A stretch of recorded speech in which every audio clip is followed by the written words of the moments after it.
Hello, everybody, and thank you so much for joining me for another episode of Inner Views, where we meet the people behind the businesses and the brands.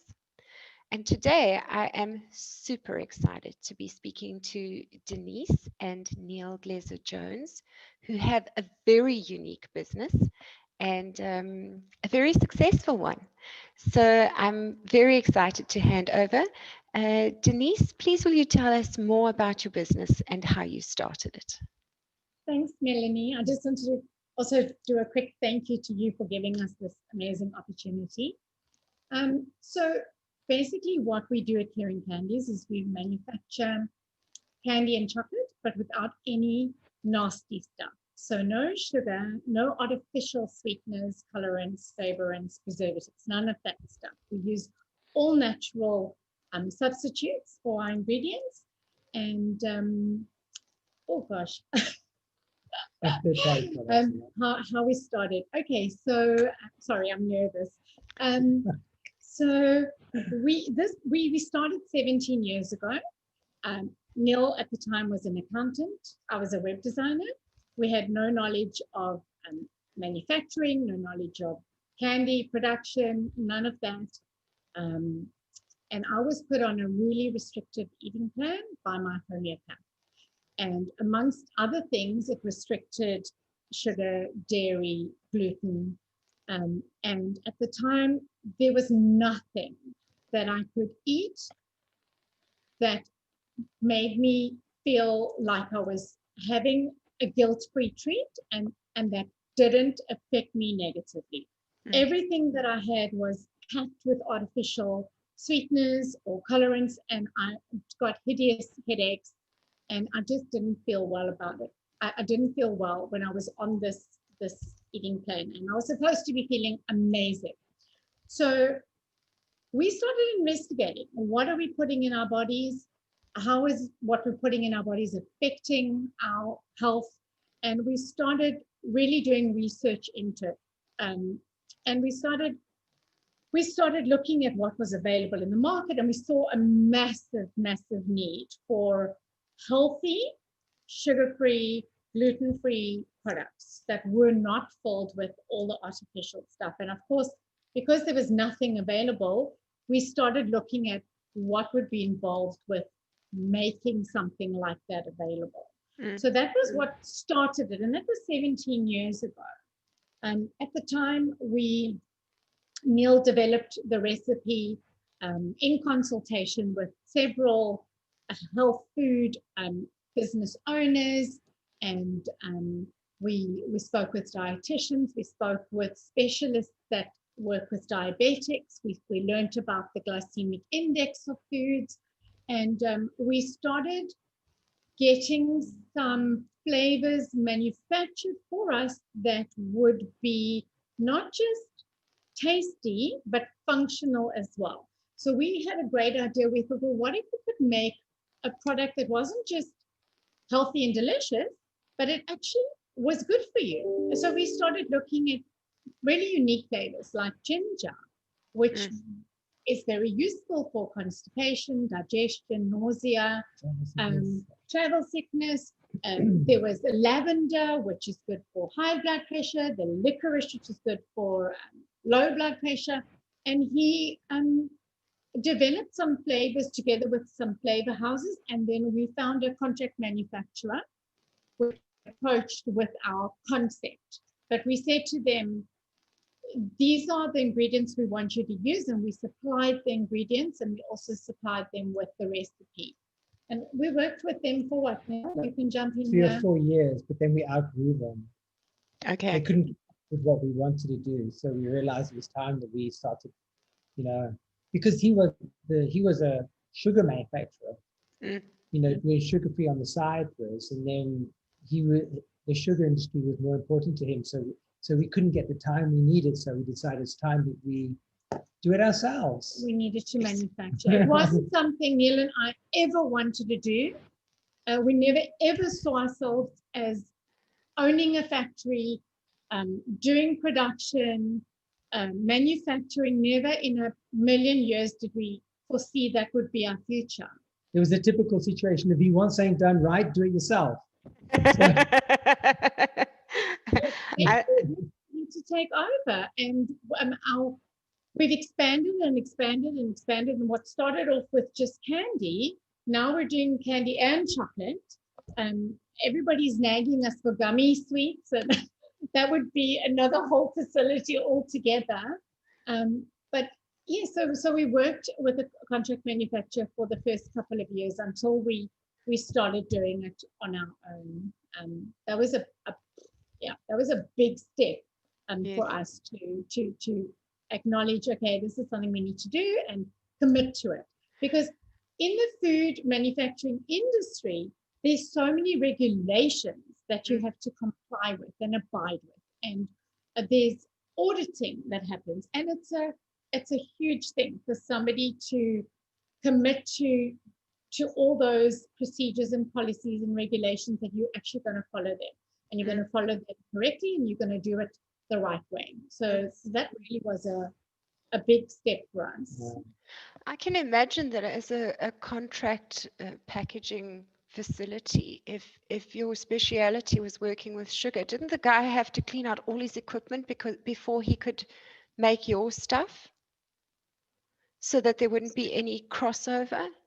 No, we got to a stage where we actually had two different facilities that we went into a co-renting, with him. Okay. But then he lost his sugar factory and then brought it into the sugar-free factory. And that was like, we're talking like 2005, 2006, and we didn't know manufacturing at that stage. So it's only where in 2007, when we couldn't get what we needed, we decided, well, let's start our own. So we went out, we found a facility, then we went to the health department and said, please come and have a look at the facility for us and tell us if it's okay. And then we discovered that it wasn't. It didn't have enough natural light, enough, airflow and that kind of thing. So after 6 months, we were so lucky our landlord let us out of the lease, found himself another tenant, and then we went to a facility that was 3 times the size. And then we were in that facility for 7 years, and then we moved across the road to another facility that was 3 times that size. Yeah, and that's where we are right now. But I think also Melanie's asking about contamination of the ingredients in that.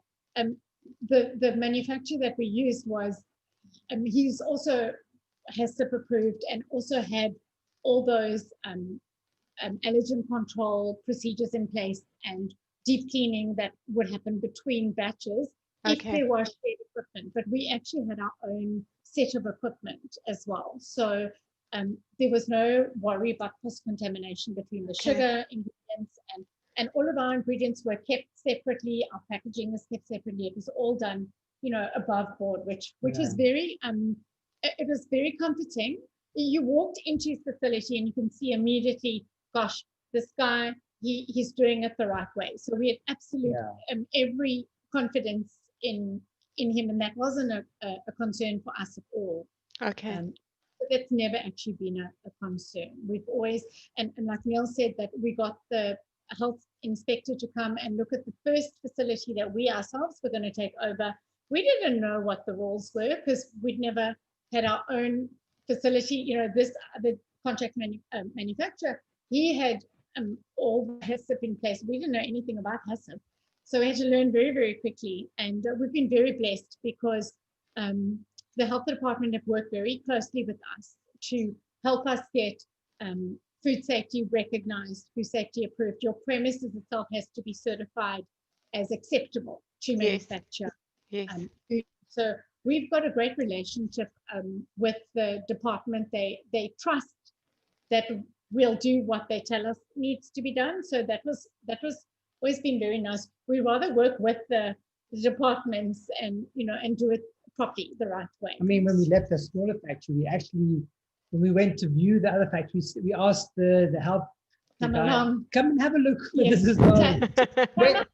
Be okay. We went to one facility and said, no, there's asbestos on the roof and that kind of thing. So it's okay, no, we can't go here, sorry. And then we found the unit and said, yes, you can do it here. And that kind of so we're in our third production facility, and we're kind of outgrowing this one as well. And if we were to do gummies, which we'd love to in the future, we'd absolutely have to move out of here. We don't have space for the machinery that's required for something like that. This is such an inspiring story because it's two people who knew nothing about an industry who just saw a gap and then applied the skills that you had to that gap that you saw. Wasn't that We frightening? are blessed. We often thought, why don't the big boys do this? But Neil, very good answer for that, and that is the margins are so small in sugar-free. That's why the big boys don't do it, because they're not going to make any money. We've been doing this for 17 years, and it's taken us a very long time to establish ourselves where we are. But I know we often looked, we said, well, what makes us different? What makes us unique? And I think what makes us unique and what made the difference is the passion behind it. Yes. And the why we started the business was not just obviously to service my personal health needs, but how many millions of other people out there needs could we service? Yes. From kids with ADHD who can't have artificial colorants and flavorants, to the gluten intolerant, to the people with allergies, to the diabetics, type 1 and type 2, people that were doing keto at the time. When we started 17 years ago, keto wasn't very popular. The only people I knew that were on keto were people who had family members that were on the autism spectrum or were on keto for diseases that for diseases that wasn't really a popular health lifestyle at all, and it certainly wasn't being used for weight loss at that time when we started. So we the why we started was, look how many people we can help. Why not? I love that. But the other thing is that we the way I approached the whole costing exercise was not the way a normal manufacturer would. Yes. I took a look at this product that I had in front of me. I said, like, what is a fair price? And I said, well, R2.50. Then I said, right, how much does the shop want? And how much does the agent want? How much does it cost me? What's left? Can I live with that? Yes. Okay. No, and that's what we did. And it took somebody 6 years to tell me, you've actually got to increase your price at some stage. Because I managed to price the product at a packaging position where I knew that I wanted to get to at a certain stage.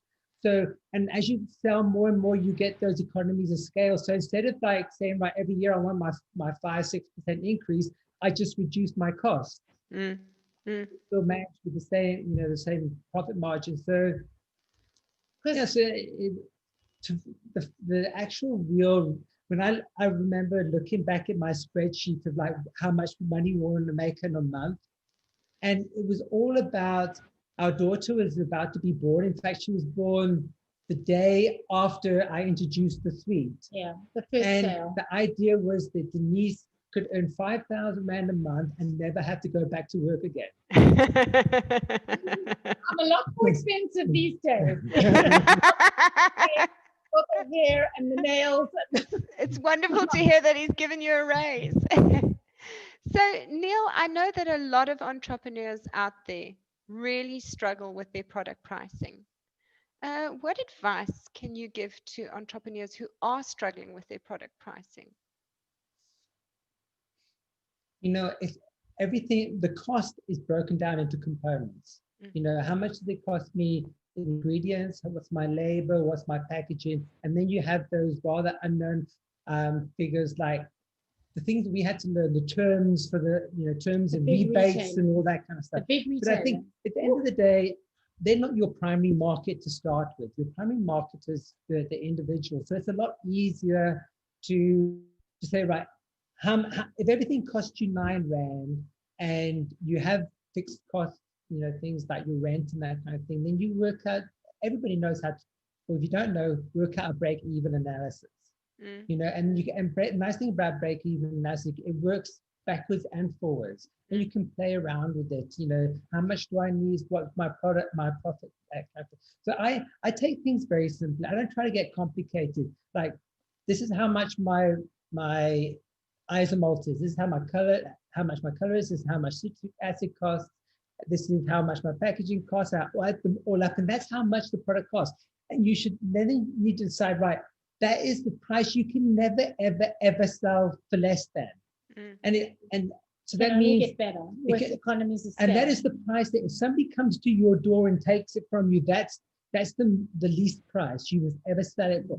But if you get, then you have to think, well, if I want to sell in Durban or I want to sell in Gauteng or online, then am I going to charge the courier fee to somebody, or do I want to build it in? And then they add that aspect. Then you start thinking, well, am I going to go to a Clicks or a Pick and Pay or a Food Lovers, and you have to, work out and talk to people, and people can come and ask me and say, like, what is the standard rebate? So I didn't know. I went to Pick and Pay, and I went to him and said, right. He said to me, how much does it cost? Well, it depends on how much you want to rebate, because my idea is I wanted my customer to get the cheapest price possible.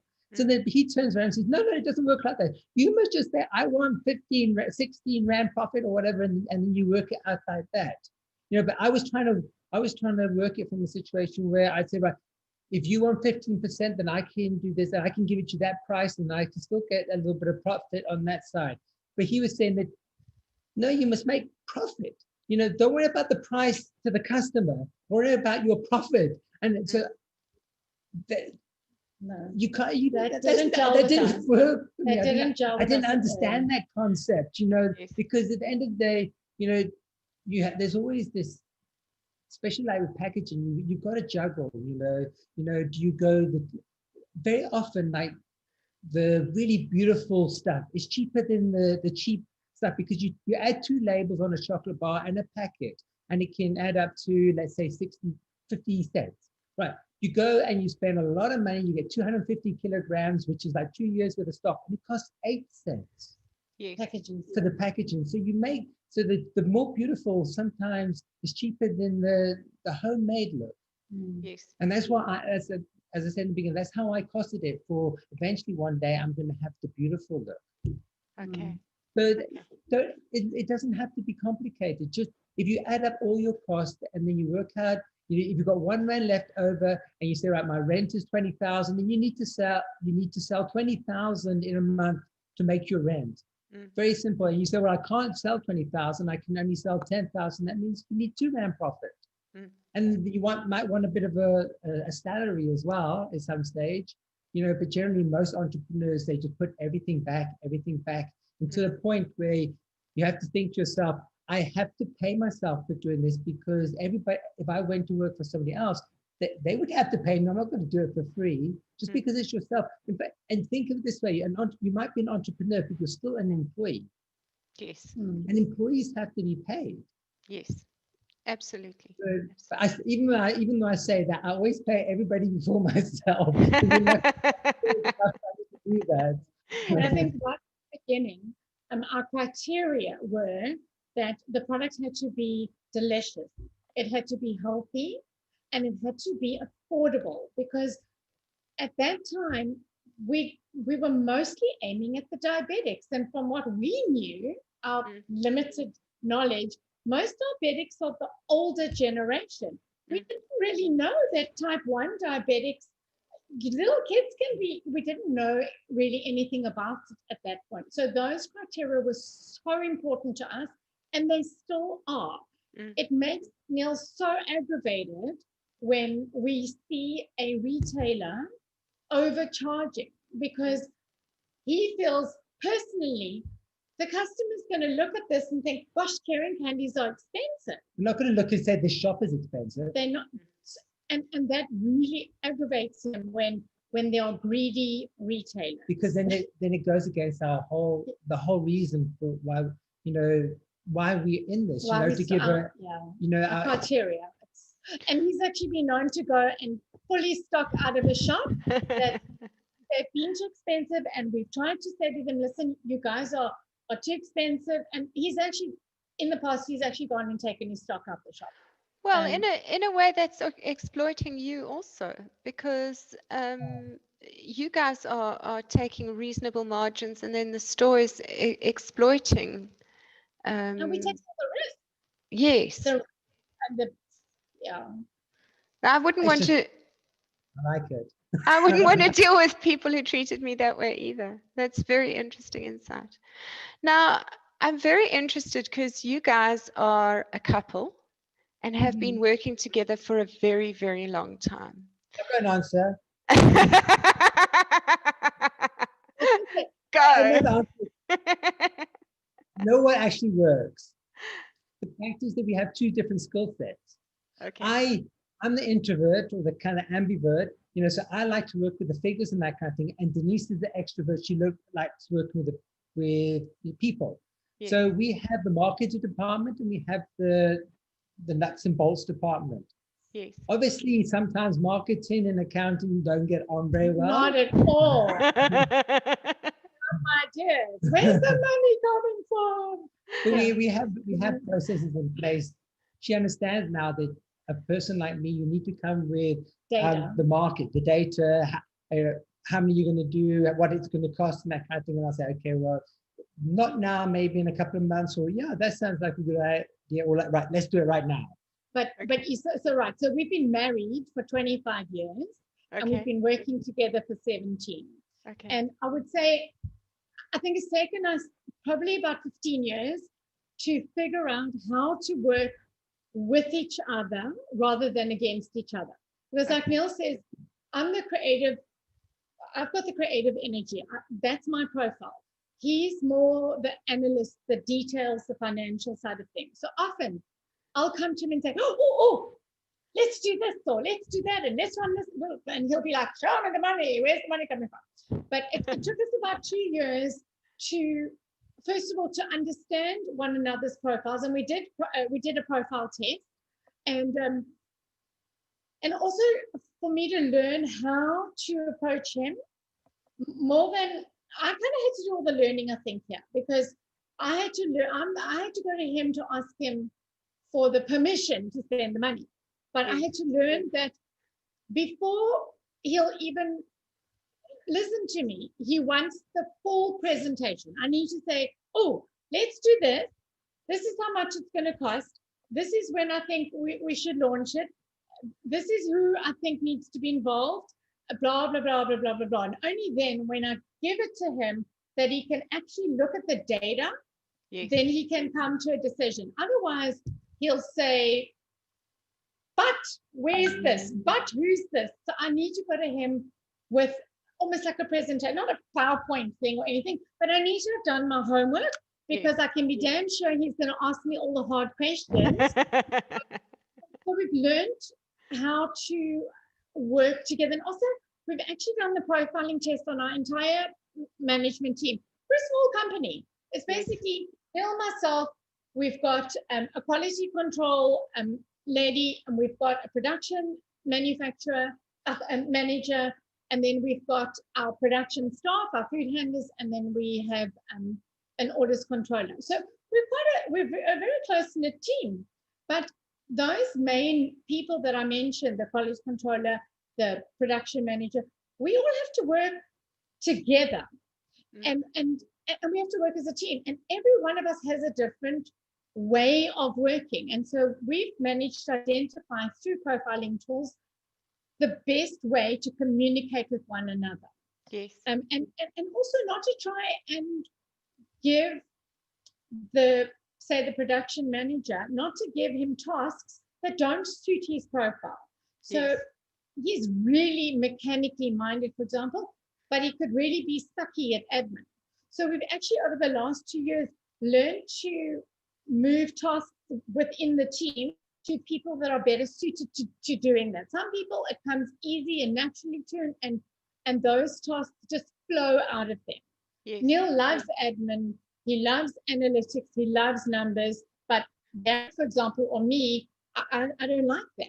Yes. So we've learned to work not just with each other, but with the entire team strength, which I think has been really, really helpful. And we've got a really strong team.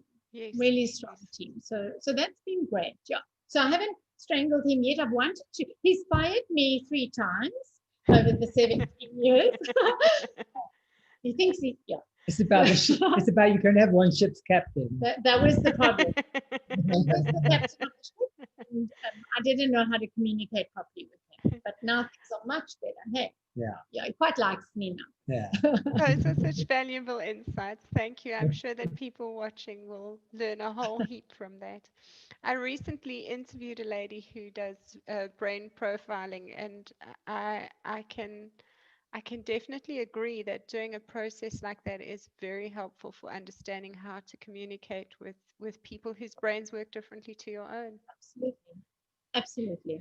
Yeah. Now, Denise, I've seen some of your packaging and it's beautiful. Are you responsible for all the design? No.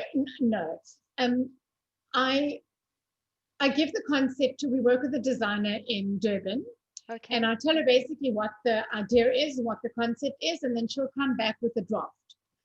And then I get stuck into it. And that's when I make the changes, and together we get it to a finished product. So she'll start off with the basic design, and then I'll change it. Sometimes almost completely, but yes. So I'm not completely responsible, but I play a massive role in it, and I love doing that kind of stuff. Love doing that. So.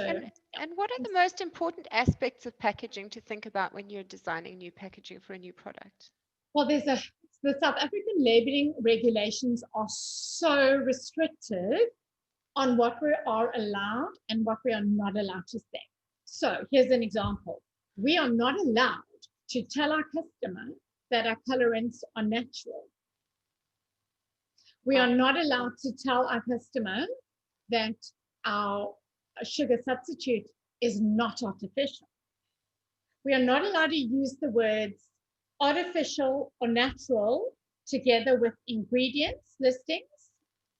There is so much that, my way that I've got around it is by saying no nasty stuff. Okay. In plain English. We're not allowed to say.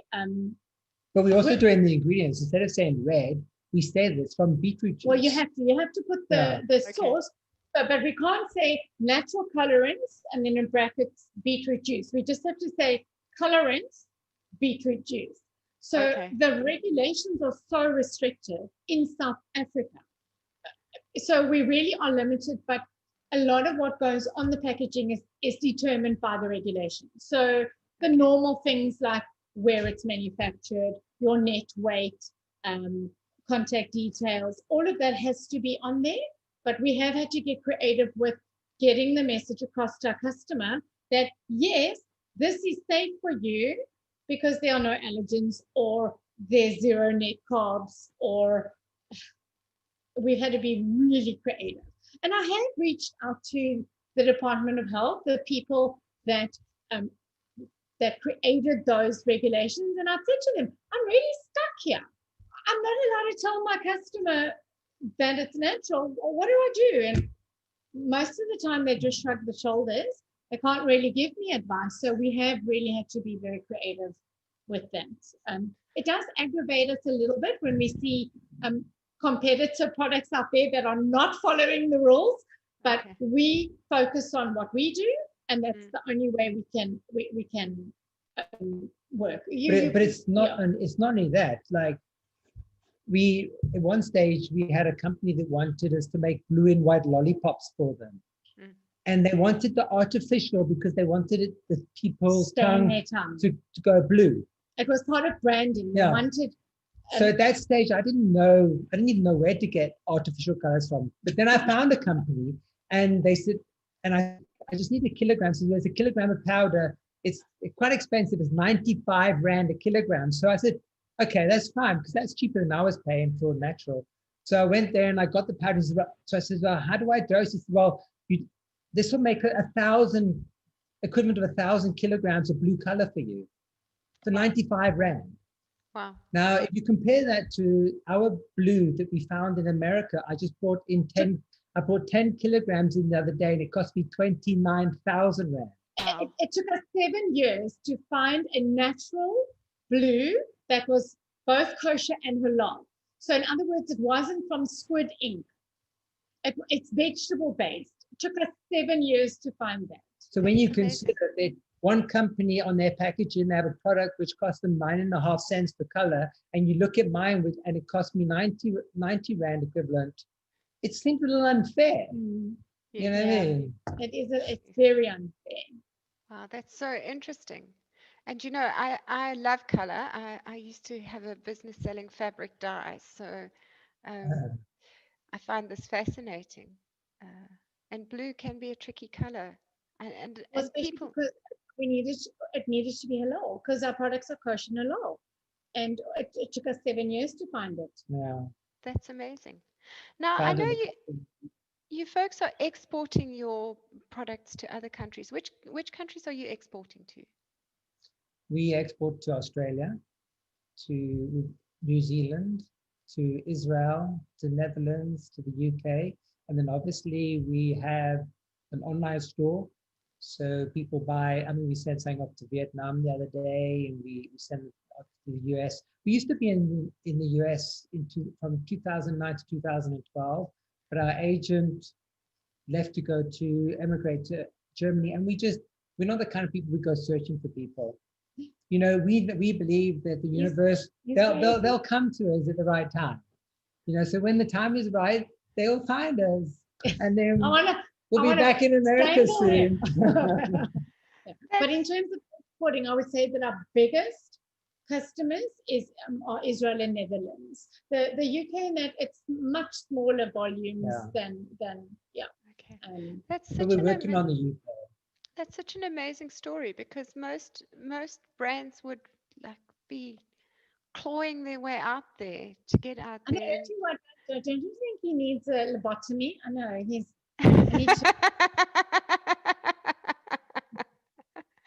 You folks truly have a unique story. This is wonderful.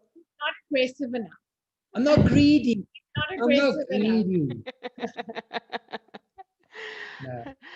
Okay, so I think about it. It would be nice one day if we've got let's say we've got about 10 products now. Now it's difficult, and maybe in a couple of years when we've got 20 products, it's easier to fill up a container with 20 products than with 10 products. So there is a plan to it. You know, and I'm not just ignoring it. I do talk to companies, but you know, you have to get the shame that this company that was working with us, they put $100,000 in. They worked for 3 years and then they left it. And they got us into Whole Food stores, and we were on Amazon and other outlets and that kind of thing. Apparently, Cindy Lauper's son used to eat our sweets because he has autism. You know, because of the True Colors. Yeah. You know, her song True Colors. And so her son was on artificial colorants and all of that. And so we have got history there.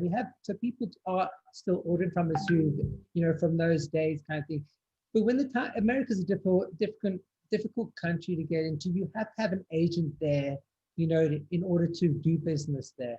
And then until we find the right agent, there's no point in just loading up a container and then sending it off into the wild blue yonder, hoping that, you know, it will sell. And shipping is so expensive. But what we did do, I think it was, so there's the biggest sweet biscuit confectionery show in the world that happens every year, called ISM, and it happens in Cologne, Germany. And Neil used to go every year for quite a few years. I went along, I think twice, same. And we were actually invited to showcase our product in the newcomers area. And we actually did. We went, it was Neil, myself, the quality controller said, I'm coming with. And then her husband said, me too, you're not leaving me behind. And I set off for Germany with suitcases packed full of tasters and samples and that. And the people that come to ISM are all the big buyers from around the world or manufacturers like us that want to showcase their product to all the big buyers. But at that time, that was 2 years ago, hey, we went with the product as it was packaged in the at that. Neil's going to go fetch some product off his shelf. We went with the product and showcased that product, but we knew that we had a plan. So we went with that. That was what it used to look like. We'll look back a little bit. There we go. Yeah. Okay. That was what our product looked So like. that's what we took to ISM with us. It's like each suite is like free, you know, right to roam in this night. And then we bought the machines and everything. So we thought we'd come back and then we start making them like this, you know, with each Oh, wrap and that kind of thing. Yeah. oh, So we nice. could get the machines to work for 7 months. So that was the problem. So here we are at ISM, and we're telling everybody, ignore this. This isn't going to be what the final product looks like. But we couldn't show what the final product looked like. And we thought, and this was end of January, and we thought, oh, our dye is going to arrive because the dye stamps like heart-shaped candies. All of our candies are handmade. All of our products are handmade. But we were going to bump up production, and we were going to spit out the candies with this dye, and the dye was on its way. So, but I think it took like 7 extra months for the dye. We only got to work in October. Yeah, we only got it. So all those leads that we had, we couldn't really follow up on. So that kind of was a little bit of a disappointment. Yeah, a little bit of a disappointment. So we still have those. We'll go back again. We're going to go back again. We were the only South African company that had exhibited there.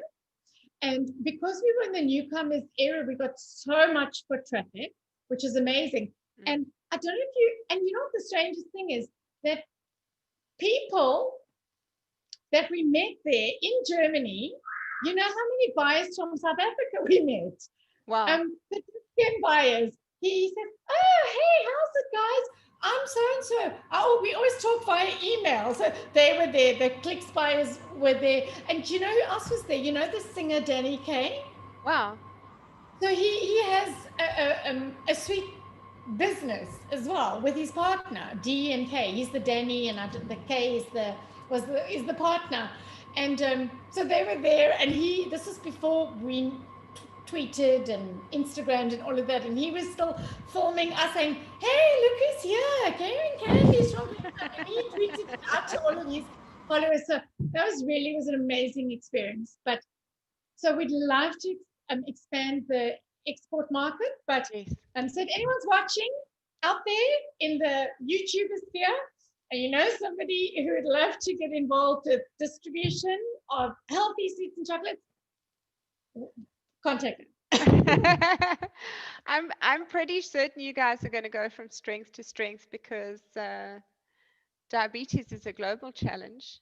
A lot more people are moving towards healthier eating. I know I've cut refined sugar out of my diet this year and have been surprised and amazed at how my health has changed since I've done that. So I see we're running out of time. I've really thoroughly enjoyed chatting with the two of you. It's been awesome.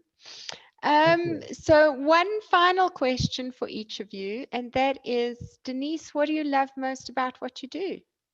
Oh my gosh, the look on the faces, and I can show you so many photos of the type 1 diabetic kids with their candies. I've actually I post every now and then some of the photos that the moms send me, and just those faces, knowing that those kids and the kids with allergies and the kids that can't do gluten, that they have something special. How can you not love that? The emails, the thank yous from those parents, that is just, I love that. Absolutely love that. That's the why. I love it. I love seeing why coming back to me. Absolutely. That's wonderful. Thank you. And Neil, what is your favorite thing about your business? Working with me.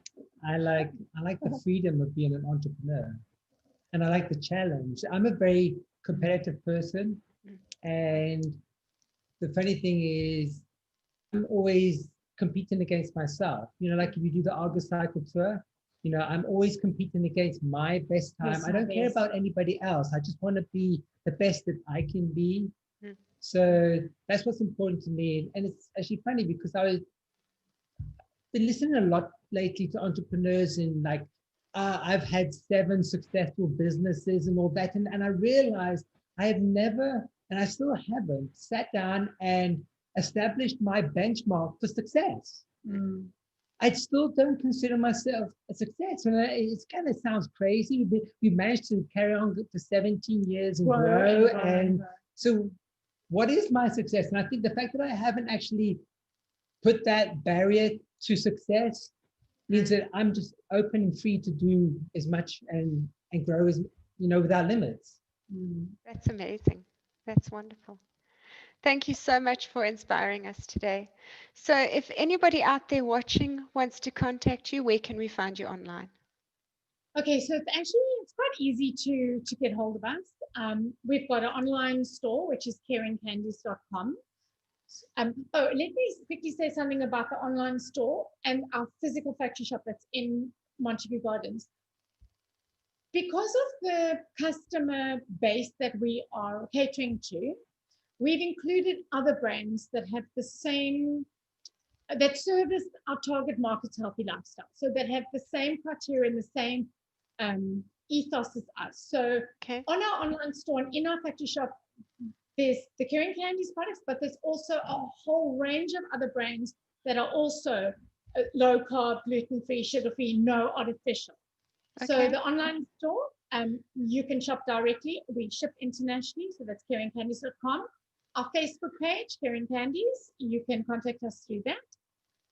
You can follow us on Instagram as well, at Caring Candies. Twitter, not really so much. I'm working on that, but that would also be at Caring Candies. I've just started a YouTube channel, so you can, and I'm posting some how we do it, how we make them kind of videos. Yes. And email info@caringcandies.com or .co.za comes straight to me. So you have got a direct link to the business owners through all of those channels. Okay, that's wonderful. Thank you so much for the time you spent with me today. It was truly inspiring, and I think that you've shared so much wisdom for others. I'm very grateful. Thank you. Yes, thank you, thank Melanie. you. Thanks so much for the opportunity. It's a pleasure. Okay. Thank you. Bye-bye. Bye.